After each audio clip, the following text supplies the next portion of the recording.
Hi, I'm Michael Musangu, and this is the History Connection podcast.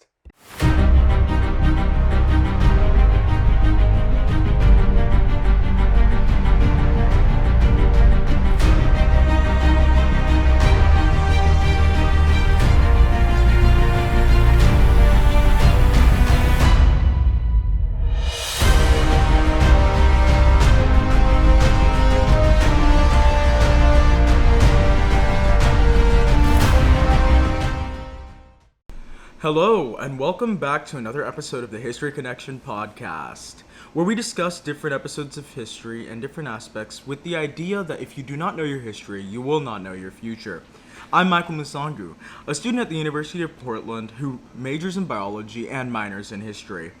And today in this next installment of the History Connection podcast, we're going to be discussing one of the most prominent figures in history. In fact, he really has become known worldwide as one of the greatest military generals of all time.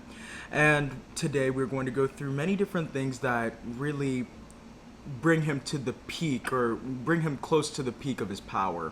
And of course, we are talking about Napoleon Bonaparte. Last week we discussed most of the early themes that were surrounding his early life and leading up to his early rise in prominence in France during the during the French Revolution.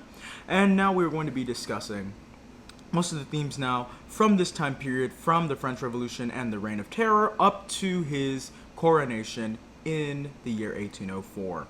We will also be discussing some of the themes surrounding the political stage in Europe at the time and some other themes with different countries going on in this time period as well.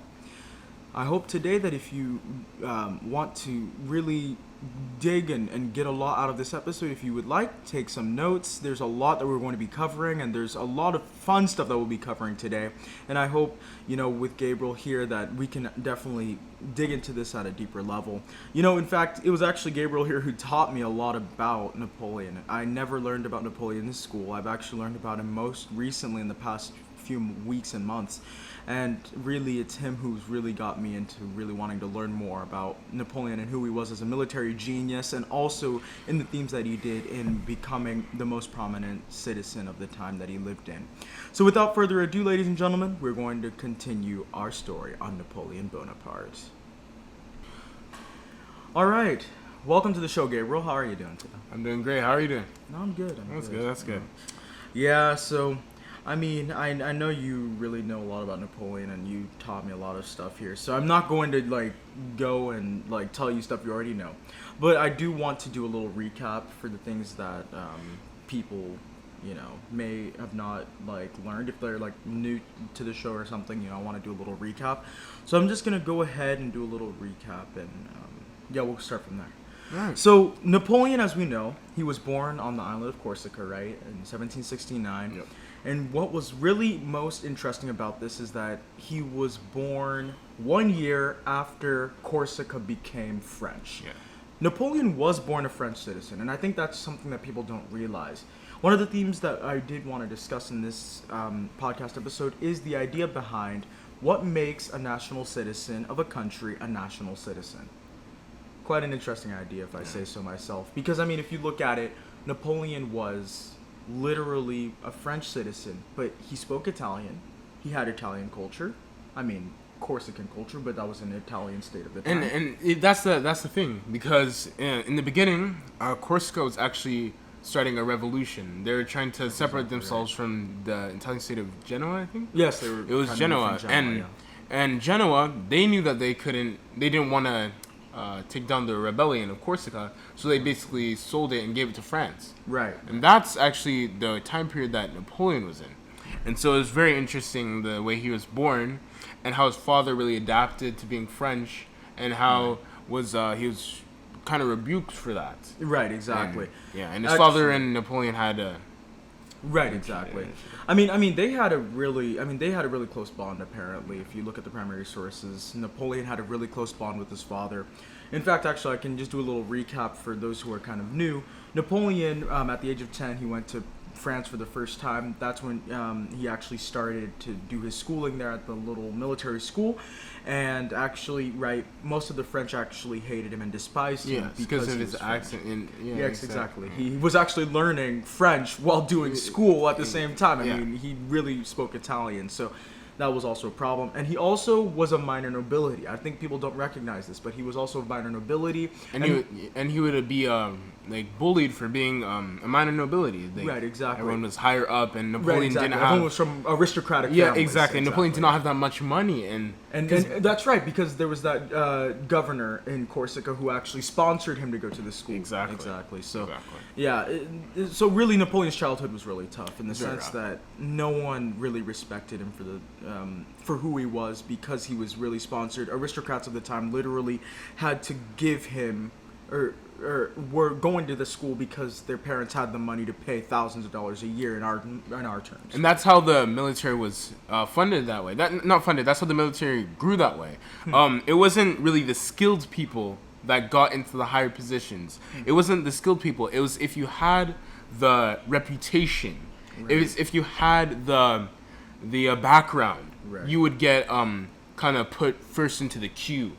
And Napoleon, in that case, since he was a minor nobility, it was harder for him. It was actually the resistance against him getting higher in the ranks, going up, was tough because of the minor nobility. No, fascinating. And so Napoleon went through this schooling for a couple of years, and eventually he gained entrance into the main military school near Paris at Brienne, I believe. Now, this school really was where his military career really started to come into play. He was literally not really ordering, I should say, but really talking to the school governor and is like, hey, you shouldn't be making us, live like such easy lives. Real military men don't do this. And of course, the school like principal or governor, whatever you want to say, headmaster, is literally like, yeah, no. I'm like, what? This is my school. Who are you to tell? You little peon. You're 15. But what was amazing about Napoleon at this time point is he was 15. He finished 2 years of a course of study in 1 year. He was a mastermind. He was a genius. While other people were partying, going out to parties, being social. Napoleon, he was a bookworm. He was in the books. He was reading library. People made fun of him because of that. And he was like day by day studying. He wanted to become that mastermind of the battlefield. Exactly. He wanted to know how to train an army. Right, exactly. And because of this is really what caused Napoleon to really be ostracized. But also people respected him because he literally was a genius. He applied himself in the histories, geometries, the mathematics, sciences, everything you can think of. He knew about the history of Corsica to the letter, the revolutionaries that brought them to where they are, all this stuff. So when he finished his schooling in 1 year, a 2-year course of study, mind you, in 1 year, he eventually got commissioned in the French military. And one thing we must note is that Napoleon, as a kid, he hated the French. Let's get this straight. He did not like the French. Despised them. He did. And this was because, of course, being Corsican, he knew of what the Corsican revolutionaries did, especially because he started to actually become really close friends with Pasquale Paoli, who we discussed last episode, who was one of the main Corsican revolutionaries. And kind of took Napoleon under his wing. Exactly. Yeah. He took him under his wing and all these things. He saw the potential in Napoleon that many people did not see. Oh, no, for sure. And that's really what led to also, I think, what led to a bit of their having issues later on in near the years of the French reign of terror. Yes. But basically he then gets commissioned in the military, and he goes on through this time period where he's now working for the French military as a commissioned officer. But that's, a few years of quietness. It really didn't start until 1789 when the French Revolution started. Now, a little background on the French Revolution. In essence, what we notice here is that the French Revolution was where literally the Jacobins, who were the Republicans, or shall I say the revolutionaries. These are the people who, and when I mean Republican, let me define this. When I mean Republican, I mean people who really want to have an abolished monarchy and have a system under a democratic system. That's the meaning of Republican in the term of country. We're not talking about political parties. We're literally talking about the concept of government.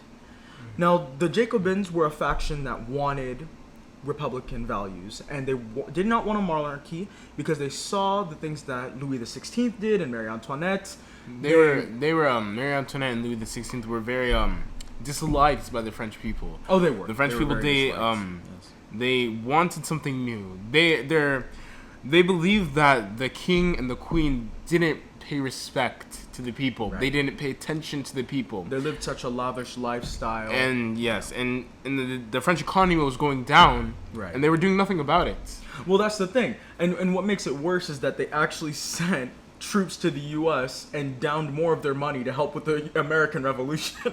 So after all that happened, then the French people were like, hold on, maybe there's a way we can get free like that. And of course, this was a time also in Europe that monarchy was, I mean, that was the status quo for pretty much every place in Europe, okay? So this idea of liberty and being free and becoming a... It really came from the United States. Came from the United States. Yeah. And the problem with that is, most Europeans, when they saw that France wanted to also abolish monarchy, they saw this as dangerous because they thought that they would start to spread their ideas to the other countries in France. And so they started getting concerned. They were getting concerned. They were asking France, "What are you guys gonna do about this?" Exactly. So and they were feared that if one big power, especially France, is a huge power in Europe, and if one big power, their own people would get the ideas of like, why can't we do what the French people are doing? Look at how it's benefiting them, and why can't we do it? Right. And like our monarchies can get destroyed because of France. And now this is cause for many of them being angry at France, and now are breaking like good ties, and now are having bad blood between France. Right. Okay. So now we basically get to where we left off last week. Basically, Napoleon now, he's becoming a rising leader. He really hasn't done much he never really participated much in the French Revolution. Let's get this straight. He didn't really do much. But most of his involvement started to happen when he was called by his general to go to Toulon. All right. Now, this obviously happened after he went back to Corsica. He did take a hiatus. He went back to Corsica, and he re-met up with his old mentor, Pasquale Paoli. And of course, this was during the time when Britain now is seeing that France is weak, because they're like, now they're having a revolution. They're probably going to be weak. Everyone's, nothing centralized. Yeah, there's no backbone. There's no backbone of the country. So Britain's like, I think it's time to, let's see what we can do in this situation. So they started viewing Toulon as one of the Toulon in this time period was one of the strongest French seaports where the French Navy was based. It was a really strategic place, really close to Corsica, also really close to Italy as well. The peninsula, of course. Okay, so now he goes back to Corsica. Pasquale Paoli literally tells him, "Hey, I'm going to surrender Corsica to the British." Napoleon's like, why would you do such a thing? First of all, we don't even share the same... And this is one of the things that Napoleon brings up a point in that I really wanted to discuss. We don't have the same culture. We don't have the same ideologies. We don't have the same language. Yet you want to surrender us to a country because you have good ties with them. And Napoleon said, I'm not going to support you in that. So what did Paoli do? He literally went, surrendered Corsica to the British. They became a British Isle for 2 years. And then the British were like, yeah, never mind. We can't deal with this. Because literally, it was so different. The cultures were so different. Corsica is literally Italian in culture. That's why when they actually went under French rule, most people could actually relate to them. But the culture is still different. They spoke Italian. They didn't act the same. Now, this became a problem. And what happened? Napoleon literally had to escape the island. In fact, the British actually came and started looking for him. Now, when they did, one of Napoleon's senior generals from Paris is like, hey, go attack Toulon. Go defend it. He went and defended Toulon with one of the greatest military geniuses you could ever imagine. And that's actually what made him rise to the prominence that we're going to see where our story starts today in 1794. Yep. So Napoleon now comes back from Toulon, right? Really epic battle, glorious, amazing. And he is actually promoted to brigadier general, okay, in February 1794. But now we reach a time where the Reign of Terror is now in full swing. What is the Reign of Terror? Just a little backstory on the Reign of Terror. Basically, it is this time period where France is literally, or rather, let me say, the new revolutionary government of France. They were actually called the National Convention. First of all, who names a government the National Convention? I mean, name it like the new government of France. That's besides the point. So they named the new government the National Convention. It came into power in 1792. This same government beheaded King Louis XVI as a result of, quote, treason in January 1793. And they instituted new martial law. What was this martial law? This basically allowed the revolutionaries, or the Jacobin faction, to have extremism over the royalists, and these were the people who loved the monarchy and wanted to keep the monarchy. So, one of the most prominent people of this time period, his name, or I should say, one of the most prominent people of the Reign of Terror, who really headed it, really made part of the new convention, or National Convention, I should say. And one thing I should note before I get to this gentleman, the National Convention was really an oligarchy. Okay, this is literally an oligarchy in which aristocrats and exactly amazing, isn't it? It's always the aristocrats. It's really an oligarchy of, I think there were 75 people in the main National Assembly that did most of the decision making for New France. All right. Now, one of the main people who ran this whole thing, his name was Maximilien Robespierre. This guy was the most fascinating guy I've ever seen in history, because I've never seen such a time where everyone will rally behind this one guy and then rally and turn against him like 2 years later. I thought that was such a fascinating part of the story. Actually, a couple things that we can mention from the Reign of Terror, actually, that we see during the Reign of Terror, in fact, they created, like, it's so crazy what they did. First of all, a couple things. Everyone was suspicious of each other, okay? During this time where there was so much civil unrest, you had the royalists who are basically hiding because all the revolutionaries of the Jacobin faction was literally like, we're going to take down anyone who doesn't want to be a revolutionary and have a new France and a new government. So what did they do? If you called someone Madame ou Monsieur, which translates to ma'am or mister in English and from French, instead of calling someone citoyen, which means citizen, you could actually be sent to the guillotine. Literally, this was the time also where the guillotine was like in full force, right? The French were using it. This is where, like, everyday life, it was rough. People around the streets getting killed because they were so suspicious. They were so paranoid, right? Exactly. And for relatively no reason, actually. That's true. There's actually there's no like hard facts to really sentence someone to the guillotine, but because the extremists had so much, force over, so much influence over the people, right, actually got them to start being like, oh, so I can't do this, etc., etc. And it made why it's called the Reign of Terror, because so many people were died, many people were killed daily. Right. Getting sent to the guillotine was a routine activity. Yes, it was. It was a routine activity. Right. And people were getting sent to the guillotine. And then it's kind of what you were talking about. People were suspicious of everyone. There were spies everywhere. Yeah, you couldn't trust anyone. You couldn't trust anyone. Even neighbors were against each other. Because, like, if you were eating, like, for example, you were eating at, like, a tavern, a bar. Right. You said something as, like, little as Madame, Monsieur. Mm-hmm. You would be ratted out, and people would get rewarded for that. Yeah, exactly. People were getting rewarded for that. In fact, if you said that the monarchy, man, I wish Louis XVI was king again, sent to the guillotine.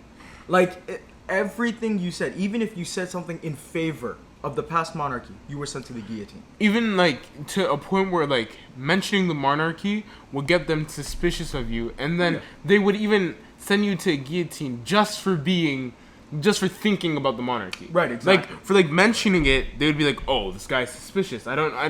Why is he talking about the monarchy? This is the revolution. Come on now. Right, exactly. Exactly. Yeah, it's crazy. I mean, even for not being enthusiastic about the revolution, you could be sent to the guillotine. Like, this is how, like, imagine that in, like, another country like America. Like, it sounds crazy. Yeah. But these are things that really went on in time, and people need to understand this. It got to such a level that actually there was de-Christianization. They literally took down the foundation of their society. And of course in Europe, that was Catholicism, religion, right? The Pope, everyone answered to the Pope. Most kingdoms answered to the Pope. And if you didn't, you would be excommunicated. You know, people would be worried that their souls were going to hell. So, I mean, it was literally something that the Catholic Church used to hold everyone in that grasp of power. And they used de-Christianization. In fact, they de-Christianized France so much during this time period that they, in fact, actually got rid of the Gregorian calendar. The calendar that we all know and respect today. They actually got rid of that calendar. They actually invented their own new calendar, by the way. Just imagine that. They invented their own new calendar. They invented their different days of the week. Different days of the week. So it wasn't Sunday, Monday, Tuesday. No. They invented a new system where it was 10 days in 1 week. 30 days in 1 month. 10 days in 1 week. So there were only 3 weeks in a month. It's the craziest system I've ever heard of, first of all. And they changed the year. So it was no longer 1792. It was year 1. And what does year 1 represent? Year 1 of the revolution. So now they don't count from the year 1792. They count from the first year that the revolution started to French democracy. And this is literally what people were going through. If you had religious icons were being destroyed. If you had even saints, there were street names there were street names. Like if it was like, I don't know, Saint Cecilia Street, they would literally tear that down and name it something else. In fact, even the months were redesigned, along with the fact that there was 3 weeks in a month and 30 days in a month. Even the names of the months were redesigned, and because of this, we saw about 40,000 people die. Roughly, these are estimates, but about 40,000 people died during the Reign of Terror. And in fact, about a year and a half later, Robespierre actually fell because, in fact, the best part about this, he went to a convention, started giving a speech, and everyone started to turn against him and literally started to say, down with him, down with him. And they, in fact, actually, he was declared an outlaw. And sentenced to the same guillotine that he put so many people through. He put so many people to the guillotine and ended up getting sent himself to the guillotine. So, now, Napoleon comes back into the story. How so? So now, Napoleon is recognizing that all this stuff is happening around France. You know, he's just kind of laying low, minding his own business. And he takes this opportunity, really. He's thinking now, France doesn't have a true leader. We don't have a backbone. And he's let me think. Right. The monarchy is down. People want revolutionary ideas. France is in chaos. Right. They don't have a leader. What can I do to change that? Right.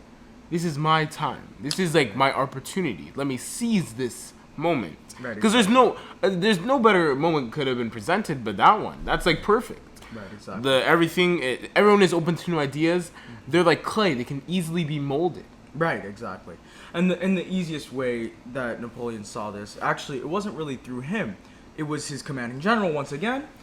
He was the one actually who was told to defend this convention that was going on, with Robespierre eventually getting guillotined. But he was the one given charge to defend this convention. He actually seized the artillery, and then he used it to repel all the loyalists that were coming to attack him, right? And in fact, it was described as a whiff of grape shots that he used to actually take these defenses. And that's what actually brought Napoleon to really this level of national hero, because now he's defending the ideals of the revolution, right? And that's where he really earned his name. In fact, he was suddenly a household name. Wealth, his wealth, his dependence, everything came from this name. And when Robespierre went down, a new government formed, and this was called the French Directory. Again, with the weird French names for governments. I mean, seriously, just call it French Government 2 or something like that. But no, you call it the French Directory. Yeah. Anyways, now the French Directory, what was this? The French Directory was a group of 5 members. Napoleon, because he now was one of these prominent members of the time, he became part of the French Directory, and in fact was starting to become a major decision maker as part of the Directory. In fact, this new government was the smaller version of the National Convention. It's a totally new government, still an oligarchy, 5 men who are running the affairs of the whole country. So now he's doing this, and while he's doing this, he's given an army of about 20 to 30,000 men once he gets his new post in the French Directory. And they call this the Army of Italy. I mean, these are Frenchmen, they're not Italians, but they call it the Army of Italy. And he's basically literally told, we're going to go and take Italy. We're going to go and do some things to, take Italy, show our French prowess as a new French Republic. In fact, before his Italian campaign, he actually married his wife, Josephine de Beauharnais. Donc, Beauharnais. So he married his wife, and a couple days later, actually, off to Italy he went. And that actually started the Italian campaign. We are now in the year 1796. So, Napoleon now heads off on his Italian campaign. And one thing we must note, Napoleon is an underdog in this campaign, okay? He's really outnumbered, okay? He has about 20 to 30,000 men. So, in this campaign, really, Napoleon, there was basically 3 main French armies. 2 armies up in the north and fighting the main Austrian forces up north. Right. And they had Napoleon's army down in the south. Napoleon was really meant to be a sideshow. He was meant to be just a puppet. He wasn't meant to be anything big. Nothing big was to be lost or to gain, really, from Napoleon. It was just fighting about the main armies. But when the main armies basically became to a standstill, not much progress was being made. Napoleon made staggering advances. And wasn't it during this time, actually, one of his commanding officers told him go take the Papal States, and he refused to because he wanted to go do his own thing? I mean, Napoleon was a kamikaze. Like, this man knew what he was doing. Yeah. In fact, I mean, estimates of the numbers I actually got from one of the sources, there were about 38,000 Austrians and 25,000 Piedmontese. Now, this is about 63,000 men on the Austrian side. And then Napoleon had only about, on his side, about 38,000 French soldiers. So he leads his army into Italy, beginning of April 1796. And in fact, within 2 weeks, this is where we start to realize the military prowess of Napoleon. Within 2 weeks of entering Italy, he literally took down and broke the backbone of the Piedmontese army. And in fact, it was so good that the way I can describe it, let's discuss Napoleon's attacking style real quick. Yes, it's Napoleon really focused on 3 main concepts when attacking: speed, Right, exactly. and he also focused on Not being predicted. yes, being very unpredictable. Speed, unpredictability, and Literally just battle genius. I mean, yeah, that's all it was. Because, I mean, the thing is like, that's what made him effective, right? Because the Piedmontese army literally had an idea of they were going to do certain things. And it didn't work because Napoleon was too unpredictable. And in one instance, what he did actually is one of his famous attack strategies is he would split the enemy in an encircling attack where he'd split down the middle and then take the sides in 2 smaller groups. So the enemy would now be broken into pieces, their communications cut off, because Napoleon barreled through the middle of their armies and split and attacked them in 2 separate battles to now crush them in an encircling movement. Powerful. It's pretty deep. Right. And obviously he eventually broke through the Piedmontese army. By April 26th, they surrendered. Literally 24 days after entering Italy, Napoleon has broken the backbone of the Piedmontese army. And in fact, he was literally pushing the Austrians back, because now we're in northern Italy at this point, right? Yeah. He's pushing the Austrians back all the way to the Austrian border, right? And actually, I mean, I think during this time period, he eventually reached one of the major battles of the time, which was the Battle of Lodi. So, the Battle of Lodi, around this time, was really a stepping stone for Napoleon's greatness. This is really what cemented him to become great among his men. See, in the Battle of Lodi, Napoleon's army was really, more or less, I believe they were outnumbered because they were exhausted from marching all the way into Italy. See, even though you're getting these victories, these battles, it's very tiring and taxing on your men because you're marching, you're going. So, at this front in Lodi, Napoleon's men are lined up across what is kind of two banks. So the enemy's on one side and Napoleon's army's on the other side. Napoleon's men exhausted and tired, but Napoleon has courage that the men actually started feeding off of. Wow. The men started getting inspired by Napoleon, their commander. They're like, wow, Napoleon, wow, this guy, he's very, very headstrong. He's I can depend on him. And so Napoleon during this fight, it was really a standstill. They basically they met at Lodi at around 9 a.m. And the battle lasted basically all day. They met at Lodi at 9 a.m. and it was basically just a standstill. Firing, return firing. And so they were waiting for the French's reinforcements to come and eventually back them up. And so when the French reinforcements came and backed them up at around, I believe that was 5 p.m. and they came and backed them up, Napoleon actually started manning the cannons himself. This gained him the ultimate respect of his men.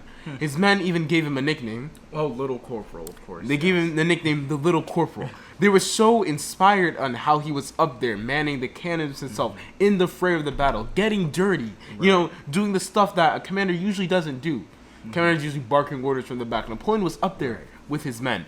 And so this so much inspiration that Napoleon gave to the men actually when he basically ordered a suicidal assault on the bridge that was made of a couple planks with pikes supporting. It was like, he made a basically suicidal attempt on the bridge that could have been burnt, could have been bombed easily. The men did it without hesitation, taking the hungry, because the Austrians had no food, taking the hungry Austrians and the Piedmontese army, taking them by force and really just destroying them because they're tired, and Napoleon's army was just really more unpredictable because no one would have thought to really drive a fight across that bridge. No one would think that they would push, and Napoleon eventually won that battle.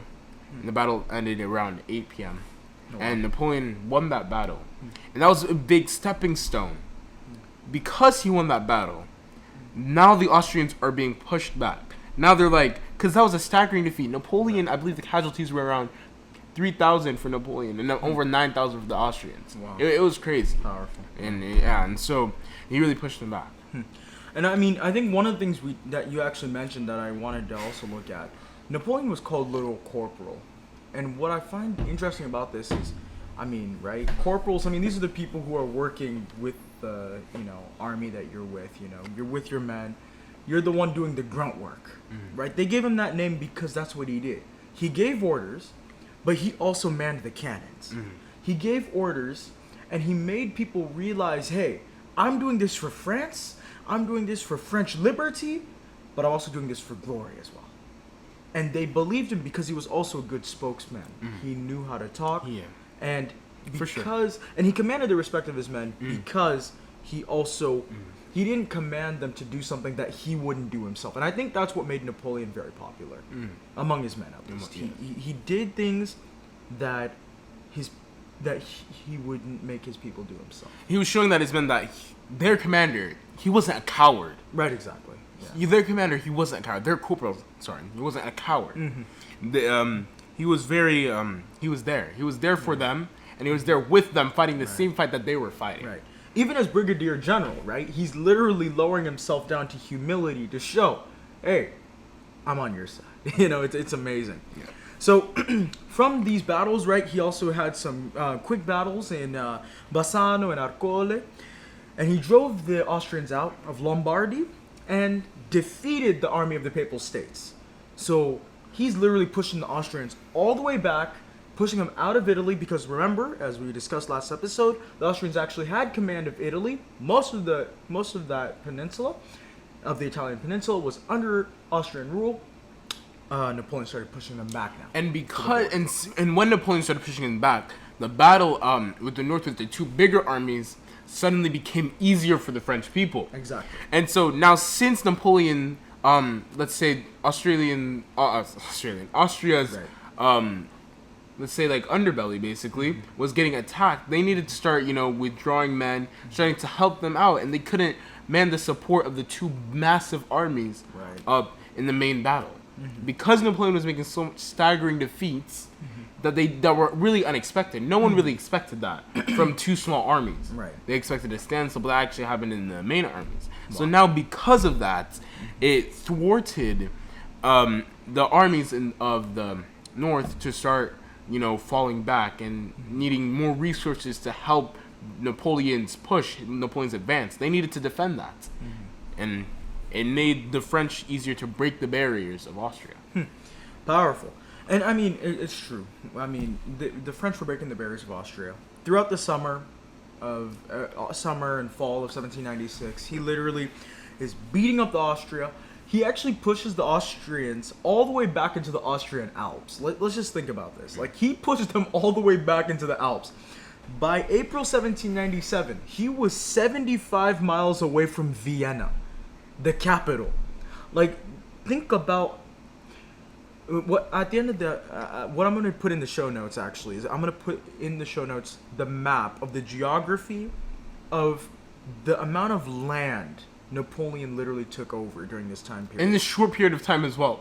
He literally took them over. These were in a quick matter battles of months. because Napoleon's Napoleon's strategy was so unorthodox, never seen before. That's what made him powerful. It was so Yes. they were strucken down. You know how armies usually had major caravans to bring food, etc. Exactly. Napoleon actually thrived. This is actually a cool fun fact. He actually thrived on telling his men to live off the land. That's exactly making right. him fan, That's exactly right. making them faster, making them quicker, and so they can travel across vast lands in short amount of time to beat the enemy. That's exactly to the right, yeah. positions, to beat the enemy. And because they had like lighter supplies and stuff, Napoleon's men could execute these mass pushes in lightning fast. These are basically microsecond battles in war terms. Right. Because Napoleon's men were just So quicker fast. and Right. it's And they were insane. professionals. And they weren't professionals at first, we must know.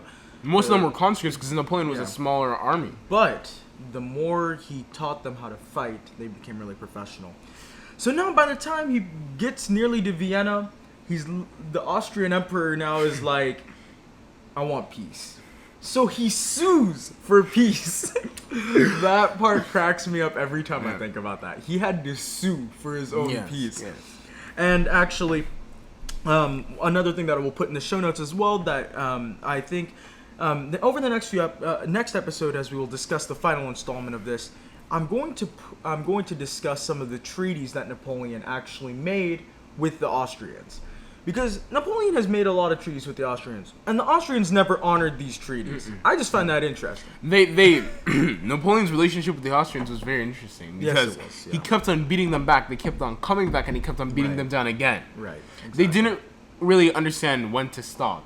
Yeah, exactly. They couldn't take a hint. Yeah, they really couldn't take a hint. Napoleon was he was just very powerful. Yeah, and so the treaty that Napoleon made, right, in Vienna with the Austrian emperor was the Treaty of Campo Formio.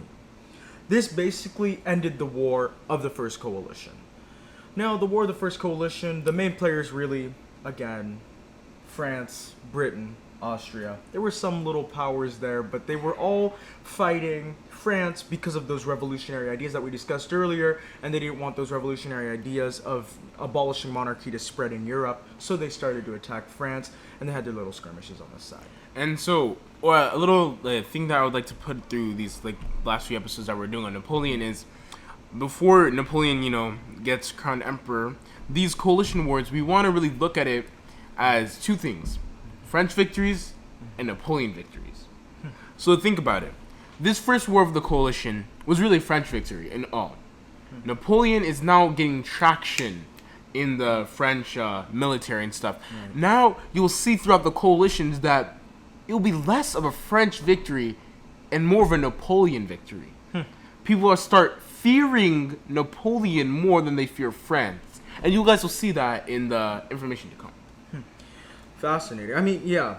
I mean, especially with Campo Formio. With Napoleon, we also see him morph into what we know as this political statesman. Because if you notice at Campo Formio, he is the one that actually is overseeing the main diplomatic points of the treaty. By the way, I mean, yes, he's part of the French Directory, but he's a military general. He's not a politician. Yet we see him start to do political moves. And what he did is he literally started negotiating these parts of the treaties. And in fact, it got so real that he literally basically said, okay, Austria, we're going to give you Venice. By the way, Venice was basically independent for like 1,000 years. And basically Napoleon promised Austria Venice. That made me laugh so much. He basically promised them Venice without Venice even knowing. So basically, when he promised them Venice, he then went back and literally attacked Venice, took them over and said, okay, Austria, here you go. Like, this is the type of guy Napoleon is. Like, he literally... He feared nobody. Exactly. He feared no one, and he literally is like, if there's no plan, I will make a plan. Or if there's no way, rather, I'll make a way. Right? So he literally took down Venice's 1,000-year independence because Napoleon said, we're going to trade you Venice for all your territories that he's we like, took. we're going to trade you Venice for all these things. Oh, wait, hold on. Let me actually go conquer Venice. I'll be right back. Exactly. So he did all this. Okay. So now he sets himself up as a political leader. And at this point, Napoleon is still very young. Keep in mind, most generals, most high military leaders and stuff, you would think, they're old and stuff. Napoleon was so great. He was mentally ahead of his time. Way ahead of his time mentally. At this time, Napoleon was only around in his mid-20s. Late 20s, yes. Mid-20s. He's 20, yeah. 25, 26, yeah. Yeah, he's not even 30. He's not even 30 so yet. that would And put him at about 28. yeah, 28. he's crazy. This is about 1797. So, yeah, now this is getting interesting, right? Because now he's setting himself up as a political leader, and he is sending, and now there, one of the members of the directory, his name was Barras. Now, he literally is like, you're defying all my orders, Napoleon. You're in trouble. So what does Napoleon do? He sends a general back to Paris to lead a coup d'etat. He literally is like, okay, you want to play this game? I'm going to take over the government. So he sends a general back to Paris. And basically, the thing is basically what he did, he sends the general back to Paris. Basically, and with all the royalists that are now gaining traction, because Napoleon's gone, he's the one who, and this is one thing that we don't realize, Napoleon was the one who was really keeper of the peace, because he was the one that kept the royalist faction from rising up against the Jacobin revolutionaries, right? So basically, he sends that general back, and is like, I'm going to take over the French Directory. And Barras is like, oh, wow, that's how it is, huh? And then basically, Napoleon goes, yeah.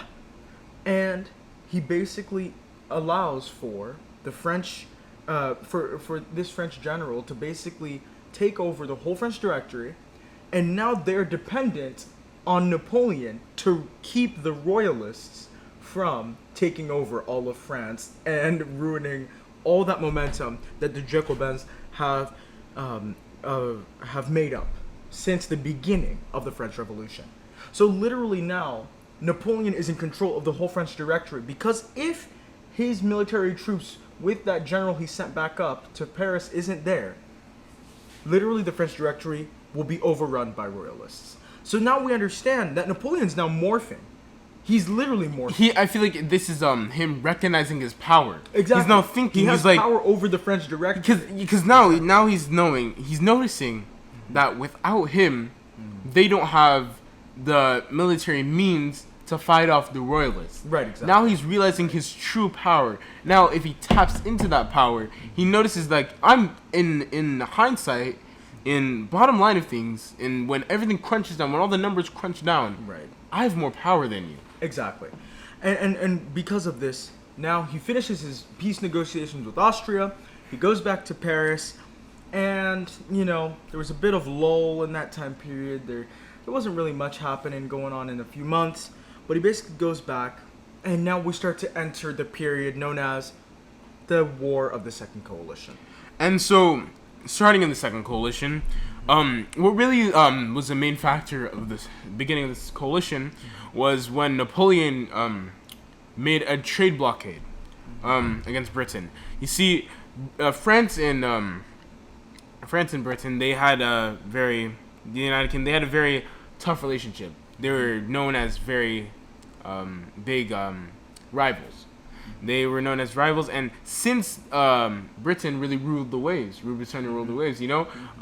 France couldn't really launch an attack. So he's like, because the United Kingdom was actually supplying France's enemies, Napoleon had to put his mind together. He's like, what can I do? Because my enemies are getting money, and I can't do anything to go fight the United Kingdom. So Right. what can I do? Right. So what Napoleon started to do was he made a blockade, stopping the money that the United Kingdom was giving to his allies, and forcing his allies to stop getting economic benefits from United Kingdom. Right, But right. this treaty actually was devastating for both sides. You see, the United Kingdom was very wealthy. Right. They had a lot of money. They had a lot of trade items that helped benefited both sides. And with that blockade, people's economy started to drain. Right. This was very prominent in places like Russia. Russia's economy actually took a really big tank, and they were one of the first to start breaking the treaty that Napoleon made. Because at this point, Napoleon basically owned most of Eastern Europe. Wow. And so he broke the trade that Russia had. I mean, Russia broke the treaty that Napoleon had, but started to trade with Britain again. Well, that part where Russia comes in a bit later, because that comes in with the continental, that one law that Napoleon made, right? The continental law thing, the continental embargo, where they couldn't really trade. But yeah, it's just true. The British did. He literally created trade embargoes on the British because he didn't want them to trade overseas, because he recognized they were a strong power. So basically, now later in the year 1798, he is like, I'm going to go take Egypt now. He's like, you guys seem pretty chill here in France, so I'm going to go conquer the world. So let's go to Egypt. Takes 35,000 men, hops to Egypt. And literally, on his way to Egypt, he arrives in Malta and gets caught by a British fleet. He eludes them, barely escapes, by the way, and lands in Alexandria. He lands in Alexandria, and let's note again, Napoleon was outnumbered by a lot when he lands there, okay? But the thing is, during this time period, we also must recognize that the Egyptians were ruled by the Ottomans, right? The Ottoman Empire, the main remnants that we know of the Ottoman Empire today is modern Turkey. The Ottoman Empire, really vast in that time period, had a lot of what we know as the Middle East, that sort of area, Iraq, Syria, extending all the way down into Egypt, okay, and places like that. Now, the Ottoman Empire was really strong. He literally goes and lands in Alexandria and decides, okay, let's take him over. He takes over Alexandria, does his job there. Literally everywhere. And then a couple weeks later, he then goes, actually on, it was the 21st of July, he runs into the Mamluks. Now, he literally leads into a battle, and it took literally about an hour. they were actually really outnumbered, 3-1 actually. I think their numbers were about 10,000 people. 10,000 soldiers, I should say. They were outnumbered. They did a battle, and it took about 1 hour, and it was over. And now, before we get really in depth, I think, of the whole thing that Napoleon is doing in Egypt, because there is a lot that goes on. I mean, we're going to go over a year worth of stuff. We're going to stop here, and we'll come back and we'll do a whole delve now and do a whole second part from Napoleon's time in Egypt to the end of his coronation. Yes. Hello, welcome back to the History Connection podcast. My name is Gabriel Musangu, and we are here with our guest, Gabriel Musangu, to discuss Napoleon and really his time from the beginning of the French Revolution in 1793, from his rise in early prominence to what becomes his near the apotheosis or the peak of who Napoleon was as a military general, as a person. Yeah. We left off with Napoleon just entering Egypt. He literally just took over Alexandria, literally was outnumbered, really outnumbered, and literally just flat out decimated them, even with the Ottoman Empire really on his tracks. Yeah. So he literally finishes the battle in Cairo. That's where we left off. Yeah. Finishes the battle in finishes the battle in Alexandria after coming towards the Mamluks, right? And he came towards them, beat them up within an hour. 3 days later, he now marches into Cairo, and he leads this whole campaign there. And here's what's the best part: now he leads his whole army into Cairo, and he's like, "We're gonna fight." The problem is the British fleet are like, okay, so let's come and and do some stuff. So literally, the British fleet now, they come and they try to basically, how do I say, stop France's fleet from trying to have an effect in the Mediterranean waters. And basically the admiral of the time, none other than I can't remember his name right now. I'll think of his name later on, I'm assuming, but this admiral was very prominent, and basically what he did is he came and he split the French's fleet in half. In fact, this French fleet literally was powerful. I'm sorry, this British fleet was really powerful. I mean, the United Kingdom was really A naval power. they were undisputed in the waves. No one could really. Right, exactly. That was what they had. Their navy. They weren't really known for their army, but their navy, it was undisputed. No one could touch. No, that was sure. The navy. And the way they mastered the battle, their tactics were so rigid, and like it was basically what Napoleon was doing on land. The British were doing on sea. Exactly. They were undisputed. In one instance, they actually did what seemed like a crazy attempt, because battles back then, ships were like lined up in columns and they would fight in cannons. Yeah. The British actually penetrated, going straight while they were facing sideways. They would go straight through them, and it just broke the enemy's forces in half. Fascinating. Yes. So it was amazing. And so Admiral Horatio Nelson was the commander that led this battle. He literally took his British fleet, split the French in half, decimated the French navy, and now the French were basically stuck in Cairo, defeated on the naval front, of course, while Napoleon was obviously doing his thing, fighting the Ottomans. And fighting the good fight. Yeah, exactly. So the funny thing is now Napoleon's kind of getting restless. There's been a lull in battles. There hasn't been very many attacks over the end months of 1798. So early 1799, he hops into Syria.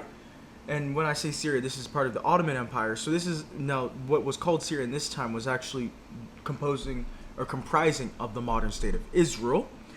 He literally defeated the Ottoman forces that were there. But the problem with Napoleon's army in this time is now there was disease and there was a lot of weaknesses on that front. So it actually forced him to retreat. He actually couldn't even take Acre.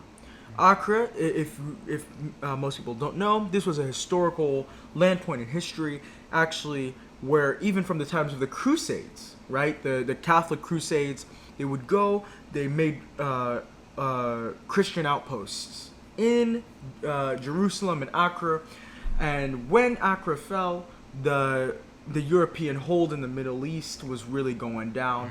But Acre, I mean, it still had some European influence during that time, because even during the time of Crusades, when the Catholics came and they took it over, it had a lot of Christian force in the Middle East during that time. So when they couldn't even attack Acre, Napoleon couldn't, so he literally is like, okay, well, I think then I'm going to have to go back home. I mean, there was literally lulls in battles. He couldn't do anything. He was at a point where literally nothing was working. He's in a standstill, yes. So he literally is like, okay, I think I'm going to go home. So he literally abandoned his troops. Yes, that's right. He abandoned his troops. He literally is like, I'm gonna dip. And he literally decided to go home. He left his troops under Marshal Jean-Baptiste Kléber, and he returned to France. And the reason is he was keeping a close eye on the things that were going on in Europe, and he decided... Tensions were rising. There were a lot of tensions rising. There were a lot of things going on in Europe. And knowing politically, he's like, well, maybe there's something I can do over there. He's like... Wouldn't rather be here. Right, exactly. But I mean, what people don't realize, most people think that Napoleon just abandoned his troops. Even when he got back to Paris, most people thought, so you just abandoned your whole army and left them in Egypt. What most people don't realize, the French Directory actually were the people who told him, hey, come back to Paris, we're having problems. Royalists are getting up above again. We're having problems with, again, with the War of the Second Coalition going on. We're having problems with the French army, who are doing their own battles with the Austrians and other powers of the time. They're trying to take us over. We are having struggles. We need you to come back, be the general, come save the day. Yeah. So Napoleon goes back. Be the hero. Exactly. Yeah. So now he goes back, and now this is where it starts to get juicy. Like, I hope all you listeners, I hope you really start to now pay attention. If you weren't paying attention before, pay attention now, because this is about to get fun. Napoleon now is approached by one of the members of the Directory. His name was Emmanuel Joseph Sieyès. All right? He literally wants to overthrow the French Constitution that they had built in the new French government, which is known as the French Directory. And he wanted to instate a coup. He literally wanted to overthrow this government and come up with his own, where basically Emmanuel Joseph wanted to be one of the leaders. He wanted to be a leader himself. So what did he do? This was called the coup of the 18 Brumaire. In other words, this was November 9th to 10th, 1799.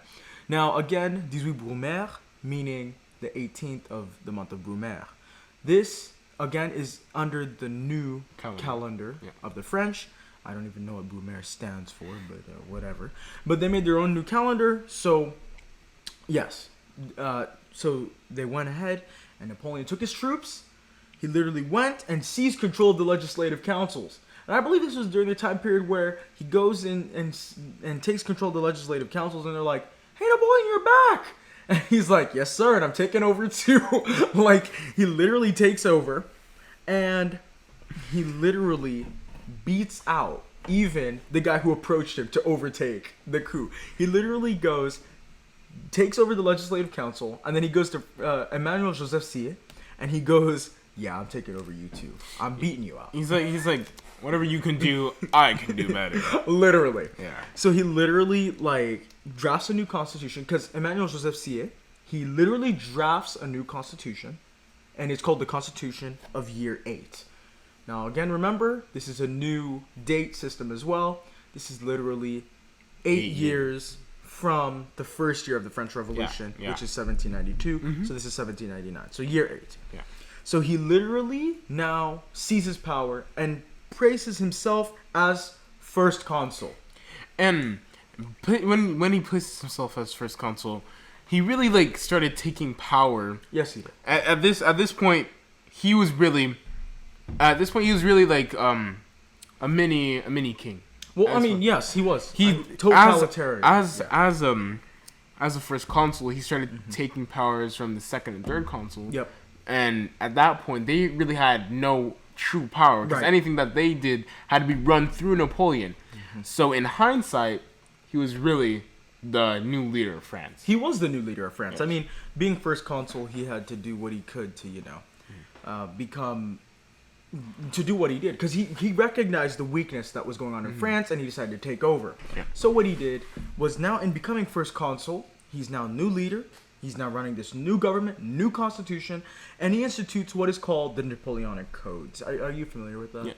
Napoleonic Codes. Yeah, and what's amazing about the Napoleonic Codes is the things that were in them. I mean, it's I would say, very contrary to the things that we would think today. I mean, well, especially with the ideas that we have in our society, most people wouldn't agree with them. Oh, yeah. But these are the things that he did. I mean, these are also back then. Of course, I mean, During it was this time. 1799, but the ideals were different. But let's remember, there was also the de-Christianization of France. But if we remember from episode 1, Napoleon mentioned in one of the primary sources I read out that he mentioned that Christianity, I think it was Napoleon or one of Napoleon's contemporaries, he mentioned that Christianity, without it, government cannot run. You need Christianity because that's the moral code of society that it's run under. And he believed that religion had to be part of society. Yeah. Of course, the French with the New Revolution wanted to de-Christianize, but Napoleon was not this way. So, what did he do? He instituted the Napoleonic Codes. Now, there were some lasting reforms, actually, that remained with these codes. Some of these lasting codes, we had the centralized administration, centralized government, right? We had higher education, universities probably being brought up to higher levels, more levels that we understand and know today. Institution of a tax system. We had a central bank.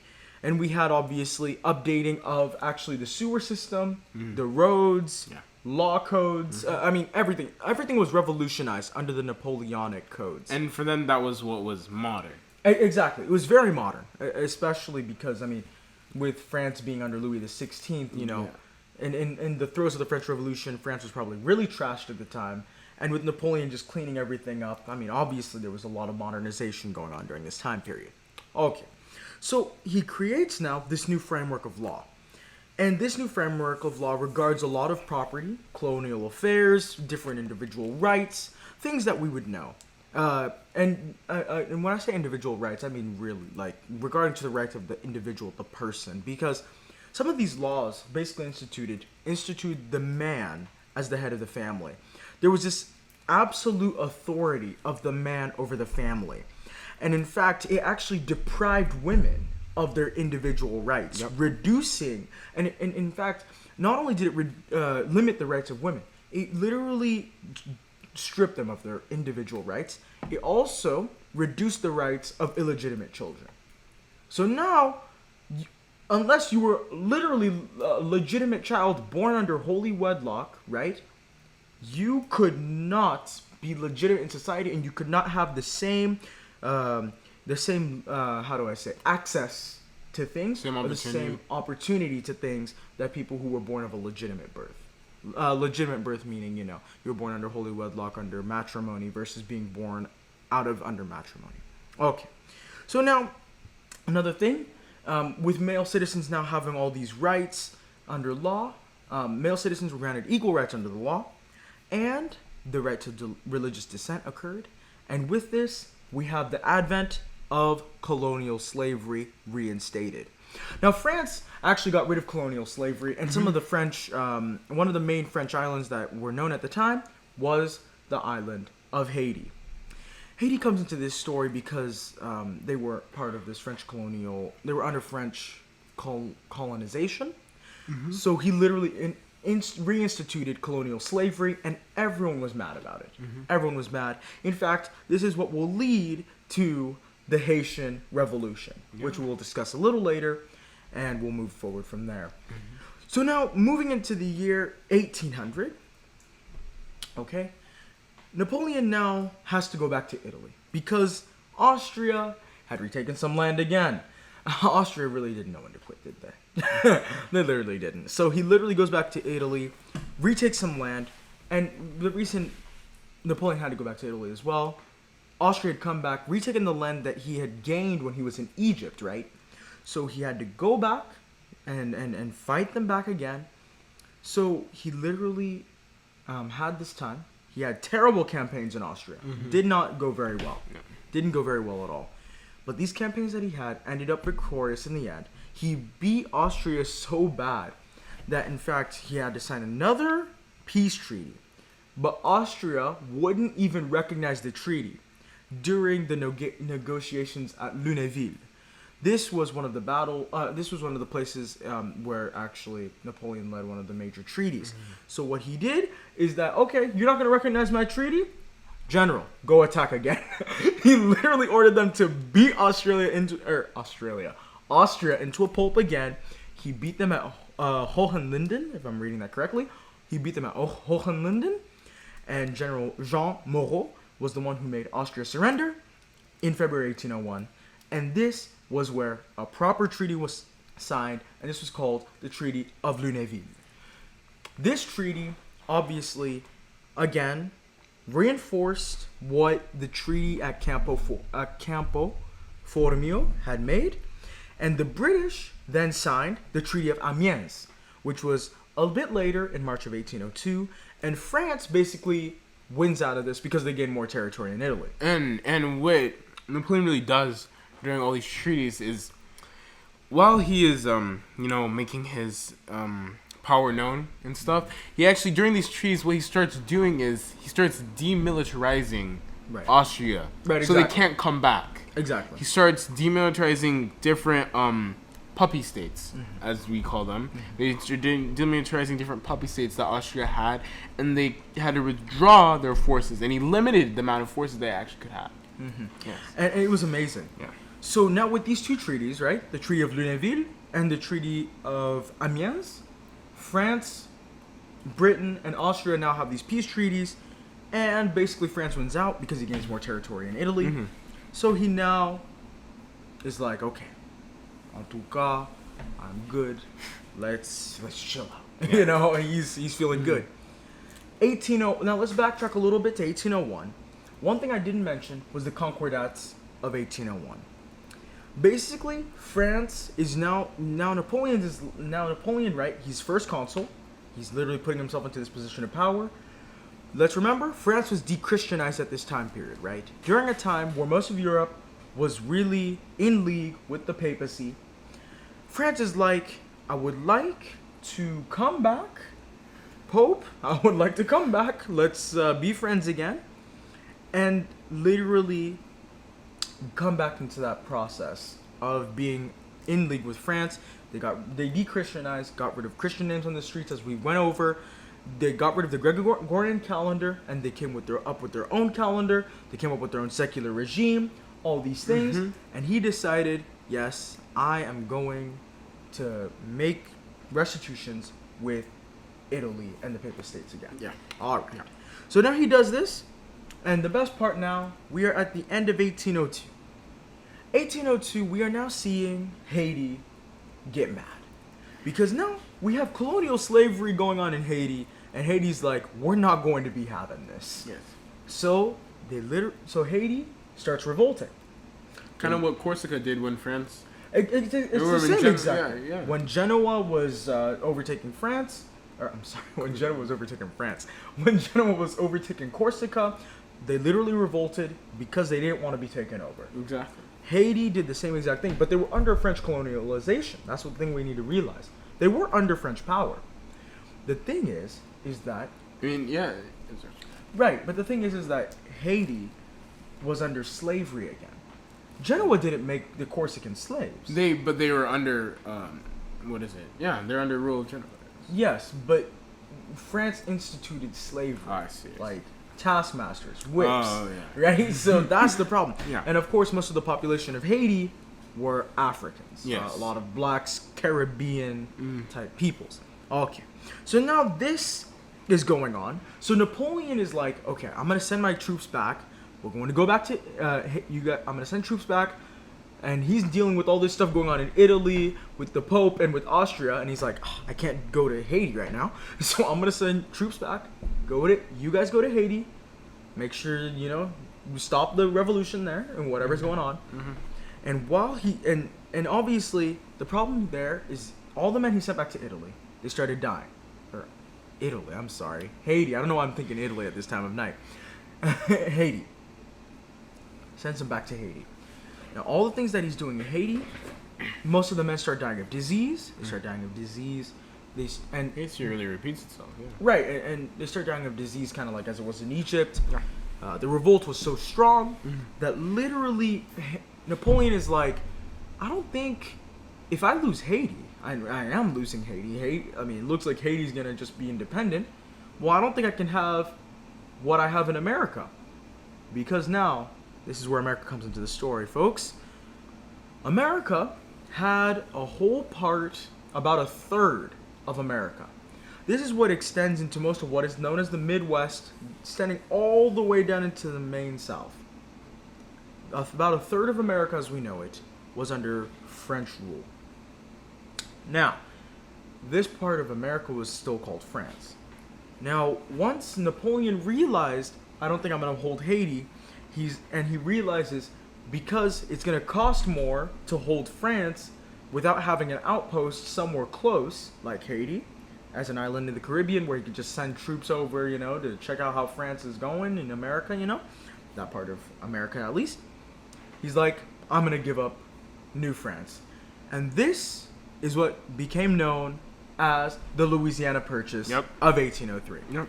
Thomas Jefferson is like, wow, that's a measly price. $15 million for all this land? Sounds good. Literally, if I'm correct, it was like 3 cents an acre. Napoleon sold this for 3 cents an acre. And let's also recognize, Napoleon was struggling. Yeah, France was in debt as a whole. They were in debt. So he was trying to also raise money for future combats and stuff going on there. So he's like, Haiti doesn't look like doesn't look very valuable in this case. So I'm going to give up Haiti. I'm going to sell Louisiana. America now has it under the Louisiana Purchase, and I'm going to go back and concentrate on Europe. So this is now where he concentrates on Europe. And now the story gets really interesting, because now Napoleon has Italy. Napoleon has now taken over Italy, pushed back Austria. Napoleon has now gotten rid of Haiti, sold it. They now have money. Now, the UK, or Great Britain at this time, is realizing Napoleon is getting too strong. So what did they do? They declared war.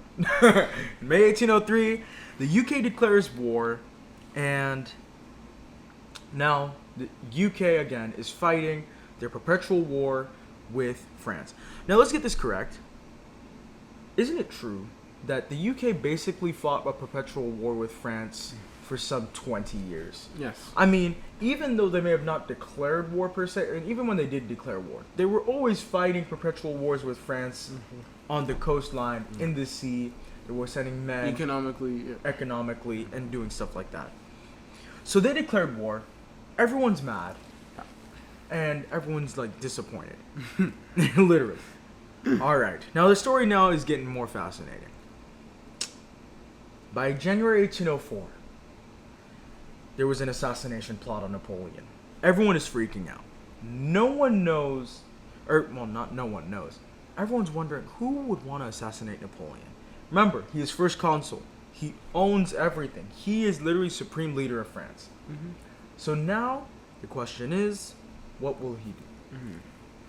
Who was the man that was trying to assassinate Napoleon? It was a man named Louis-Antoine Henri de Bourbon Condé. What a name. A whole mouthful for a name. Louis-Antoine Henri de Bourbon Condé. Duc d'Enghien. What a name. Anyways, I'm going to stop going on my little tangent on names there. But, okay. So he literally does this assassination plot. And what do we know about Louis-Antoine? He was from the House of Bourbon. And who else do we know that was from the House of Bourbon? Louis XVI and Marie Antoinette. So basically, the royalist in disguise. Exactly. He was a royalist because he was actually part of that royal line from the House of Bourbon. And so, and he had theoretically, after he had the right to the throne. After they fell, he had the right to the throne. He literally had all the pieces ready for Exactly. him. Because the French revolutionaries, the Jacobins, literally got rid of all the French House of Bourbon. Except him. He was still there, underlining. He was living undercover, basically. Yeah. Because, I mean, if we notice, Louis XVI died, Marie Antoinette died, Louis XVI's son, Louis XVII, actually died in 1795 in prison. What a sad story. I mean, a 10-year-old kid dying in prison. Probably for things he didn't even know what he was in prison for. So, now Louis Antoine, he comes from the House of Bourbon as a duke, and he's like, I'm going to assassinate Napoleon, and I'm going to take the throne as, I don't know, Louis XVIII or something like that. Whatever would come next, and whatever he names himself king. Napoleon figures this out, puts him on trial, and he executes Louis Antoine Henri de Bourbon Condé. He was a duke. So he decides to execute this man. Now what is amazing here is Napoleon now uses this idea. Oh, so you're trying to restore the House of Bourbon. Okay, no problem. I'm going to now get rid of the remnants of the House of Bourbon and now say that the Napoleonic line, now that I'm first consul, this Napoleonic line needs descendants. Okay? I'm the start of this Napoleonic line. I'm going to have descendants. Therefore, we are going to now have a new dynasty under my name.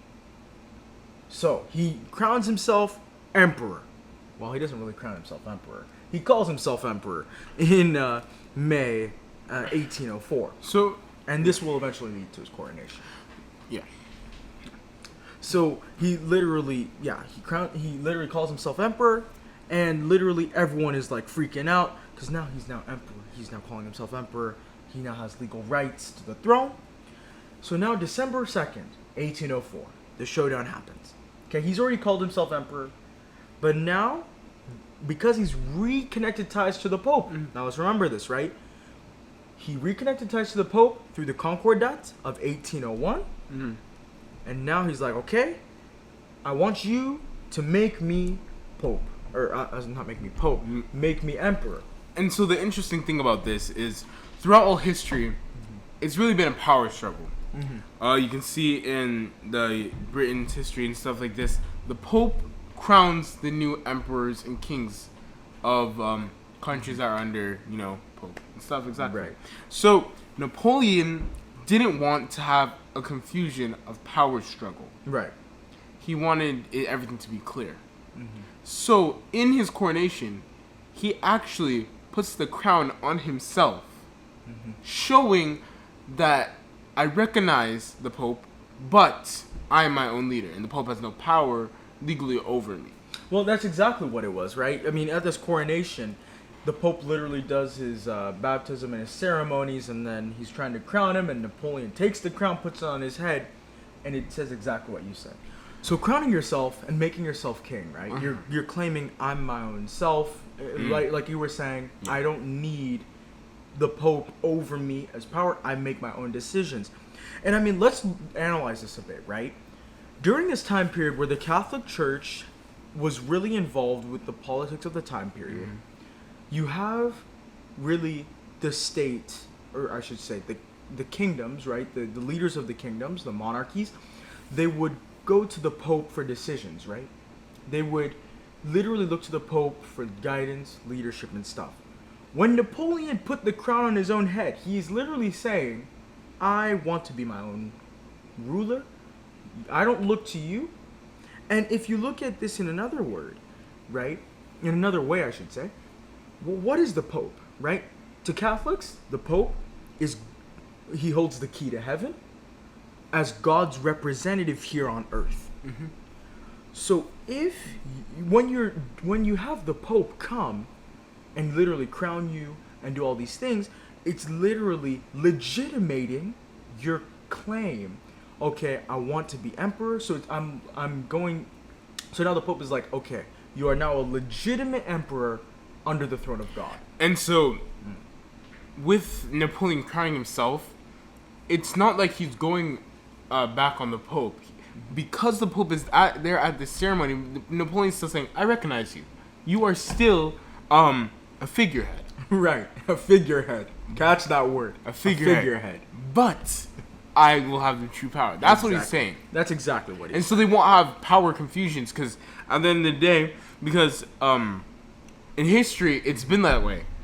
If the Pope crowns the king, but the king has power over everything, who really has power over the Pope and who else? It's confusing. Right, exactly. And so when Napoleon did that, he broke that. Right, exactly. He broke that, and he said, this is what it is, and this is how it's going to be. Exactly. Exactly. So when he did this, Pope Pius VII, he literally took the crown out of his hands, crowned himself Pope, all these things.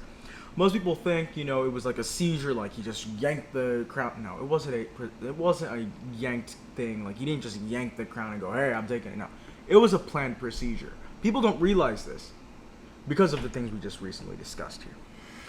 But one thing we must understand, it's the idea: I'm my own ruler. I am not under God. He's crowning himself. I'm not under God. And now we see again another morph of Napoleon into this power-hungry man. In my opinion, it's a power-hungry man. And because, now if you think about it, now because he crowned himself emperor, he's now saying, in his mind, he's like, now since the Pope has no power over me, who does? Exactly. Who does? He's like, at this point, the sky's the limit. Exactly. Because he's not limited. That's it. He just isn't limited. He's military powerful. He has his people behind him. Right. He has no limits to what he can do with the power that has been bestowed to him. Exactly. And literally at this point now, we entered the year 1805 with the start of the Third Coalition. And this is where we're going to come back not next week, but in 2 weeks, as we will publish our next episode. Thank you for listening today. It's been quite a enlightening conversation, Gabriel. It was really amazing. It was very great. Honestly, we covered so much ground. Yeah. And I hope that if there was anything learned, we must understand something that makes a national citizen a citizen, I believe, and what I'm starting to recognize, it's also recognizing, how do I say it, the weaknesses of the country that you're in. In the sense that you recognize there's a weakness going on, and you seize it and use it for your own benefit. Yep. And that's what I feel like Napoleon's doing here. I don't know what you think about that. What do you think? I mean Napoleon literally is seeing what France is doing and is literally taking it into himself and is like, I'm going to do this. Yeah. He's taking himself and saying, I'm gonna do what I'm gonna. I gotta do what I gotta do, and I'm gonna do it because I can. And he knows he can. And the thing is, he doesn't have much resistance, because during that time, nothing was really opposing him. Nothing was really stopping him from achieving his goal. Right, exactly. There wasn't a person in his head saying, no, you can't do that, because he was so high up in power. Right. If you have no resistance, the sky's the limit, like I said. Right, exactly. And thus, we will come back in 2 weeks, or next episode, I should say. Next episode with Napoleon's, from the 3rd to the 7th Coalition, Napoleon's end at Waterloo. And we will kind of round out the whole discussion on this idea of Napoleon, what makes a national citizen a citizen. From this point on, we're actually going to go into our next discussion topic after that, and we'll move on from there. I'm Michael Musangu, and this is Gabriel Musangu. Thanks once again for being on the History Connection podcast. See you next time. Goodbye.